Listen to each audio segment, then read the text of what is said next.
Pois bem, sabendo aqui que uma estratégia low carb é eficiente em reduzir os níveis de insulina, a gente sabe que os alimentos que participam desta estratégia normalmente não provocarão grandes elevações, grande flutuação da insulina. É mais ou menos assim. Dependendo do que você come no seu dia, você vai ter elevação de insulina e de glicose. Alguns alimentos têm um alto potencial em fornecer glicose para o sangue, certo? Outros alimentos já não têm tanto potencial.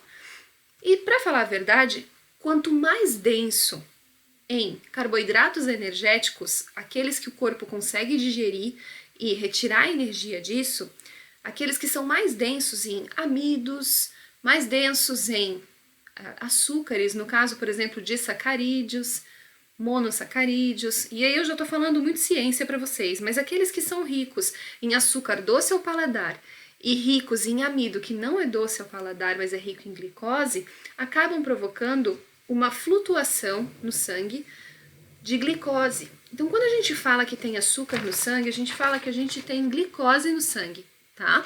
Principalmente. Isso aqui que eu estou mostrando para vocês é mais ou menos assim.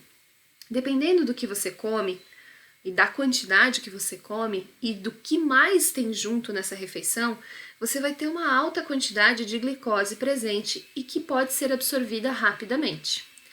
Com isso, seu corpo vai utilizar de um importante hormônio que serve para a regulação disso, e o nome desse hormônio é insulina, tá? Por que não é interessante você fazer esse tipo de coisa o tempo todo, depender da insulina para fazer a regulação dos níveis de glicose? Porque se você fica fazendo essa montanha-russa de sobe e desce de glicose o tempo todo, dia após dia, né, ao longo do dia várias vezes, dia após dia, semana por semana, isso pode gerar no seu organismo algum efeito nocivo de fato, em que você passa a desenvolver alguma dessas doenças que eu acabei de citar, relacionadas à resistência à insulina. Às vezes não é nem um diabetes, mas pode ser uma síndrome do ovário policístico, pode ser excesso de gordura corporal, que você começa a desenvolver obesidade, sobrepeso de fato. Então, existem diversas doenças relacionadas à resistência à insulina. Mas o que é essa resistência à insulina?